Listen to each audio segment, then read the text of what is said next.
సర్దార్ సర్వై పాపన్న చరిత్ర, ఆయన చనిపోయిన బలిదానము, ఆయన చేసిన త్యాగం గురించి వాళ్ళ మాట్లాడుకోవడానికి ఈరోజు మనం ఇక్కడ వచ్చాం.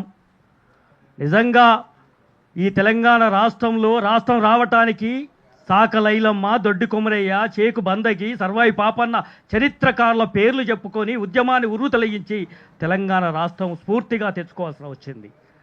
అంతేకాకుండా అంబేద్కరు, పూలే, కమ్యూనిస్టులు, కాంగ్రెస్ పార్టీలు లేని సమయంలోనే 364 సంవత్సరాల ముందే సామాజిక న్యాయం అంటే ఏందో ఆ రోజు ఆచరణలోనే జమీందారులు, జాగీర్దారులు, భూస్వాములు, పెట్టుబడిదారులు మొగలాయి పాలనకు వ్యతిరేకంగా, వెట్టి చాకిరికి, బానిసత్వానికి, అరాచకానికి, అవమానానికి వ్యతిరేకంగా ఆ రోజు చాకలి, మంగలి, కమ్మరి, కుమ్మరి, కంసాలి, వడ్రంగి, యాదవ అనగాన్న కులాలను ఏకం చేసి, ఐక్యం చేసి, రాజ్యాంగంలో భాగం చేసి అధికారము ఆ రోజు ఆచరణలో చూపించిన వ్యక్తి గొప్ప సర్వాయి పాపన్న.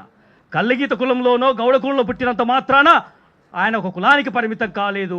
ఇవాళ కాంగ్రెస్ పార్టీ ఇంకొక పార్టీ మాట్లాడుతున్న సామాజిక న్యాయం, మా పేటెంటు, మా ఇది అని మాట్లాడుతున్న వాళ్ళందరూ కూడా ఆయన ఆచరణ ఎప్పుడో చేశాడు.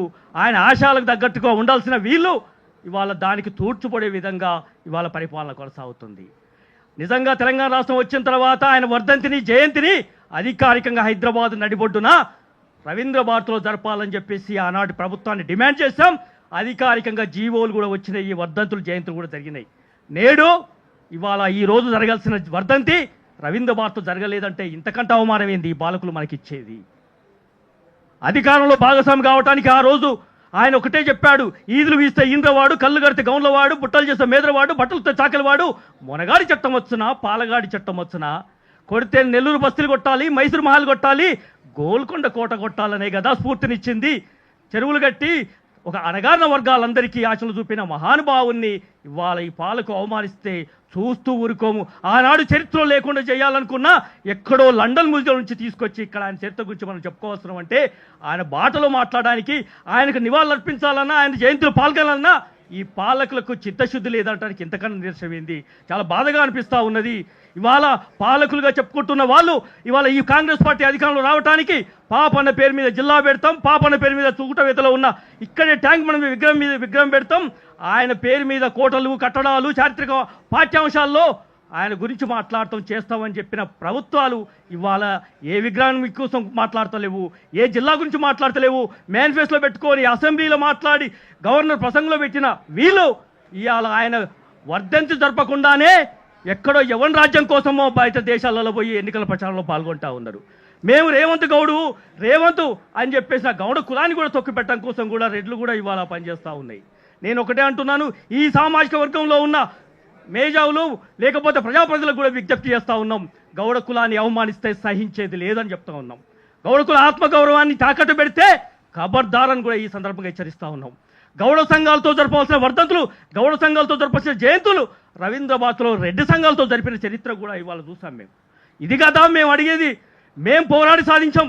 మీకు గుర్తుందో లేదో 23 సంవత్సరాల క్రితం ఇదే ప్రెస్ క్లబ్లో నేను ఇక్కడనే ధర్మక్షం గారితో సభ పెట్టాను. నేను పాండన్న ఉన్నాడు ఇక్కడే సాక్ష్యం. సర్వాయి పాపన విగ్రహాన్ని ట్యాంక్ మీద పెట్టాలి, 39 విగ్రహాలు ఆంధ్రాడియో అమెరికా వాడియో ఎవరికి సంబంధం లేని, త్యాగం లేని విగ్రహాలు పెట్టారు.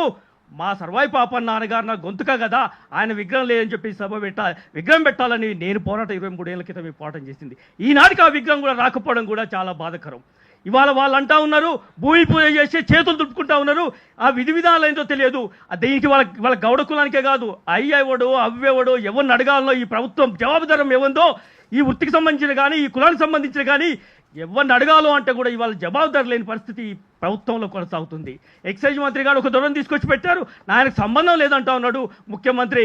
ఏమన్నంటే ఇవాళ సర్వాయి పాపన్న అని చెప్పేసి జిల్లాల గురించి మాట్లాడతాడు. సర్వాయి పాపన్న చరిత్ర గొప్ప అంటాడు. నీకు అర్హత లేదు అని చెప్పదలుచుకున్నాం. నిజంగా నీకు అర్హత ఉంటే నువ్వు ఇచ్చిన హామీ అవుతుందో తక్షణం అమలు చేయాల్సిన అవసరం ఉంది. లేకపోతే క్షమించదు. గౌడ జాతి కాదు, అణగార వర్గాలు కూడా నీకు క్షమించవని చెప్పదలుచుకున్నాం. ఇవాళ పాపన్న పేరు మీద ఇవాళ పాపన్న ఆశయాలను తూట్లు పడిచే విధంగా కొంతమంది చేస్తున్న కుట్రలకి ఇవాళ ఖచ్చితంగా త్వరలో బుద్ధి చెప్పాల్సిన అవసరం వచ్చింది.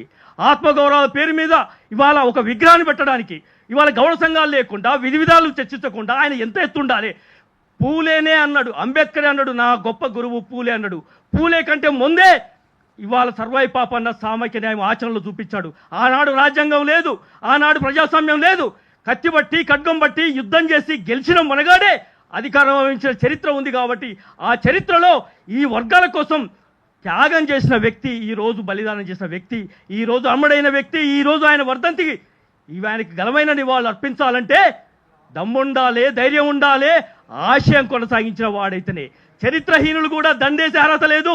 చరిత్రలో ద్రోహం చేసే వ్యక్తులకి తగిన బుద్ధి చెప్పడానికి సర్వాయి పాపన్న స్ఫూర్తితోటే ఆనాడు మేము గౌడ జిల్లా కులపాలసి మొదలుకుంటే తెలంగాణ గౌడ సంఘాల సమన్వయ కమిటీ ఈరోజు బీసీ పొలిటికల్ ఫ్రంట్ కూడా ఆయన ఆశయంలోనే ముందుకు తీసుకుపోదలుచుకున్నా ఉన్నాం. ఆయన చెప్పిన బాటలోనే ఈ అనగాన వర్గాలను ఏకం చేస్తాం. ఏ పార్టీకి అనుబంధం కాదు, స్వతంత్ర ఉద్యమం ప్రజల నుంచి ఆయన చెప్పిన అన్ని వర్గాల భాగస్వామ్యంతో కూడుకున్న రాజ్యాంగాన్ని స్థాపించాలనేది మా ఆశయంగా మేము ముందుకు పోతా ఉన్నాం.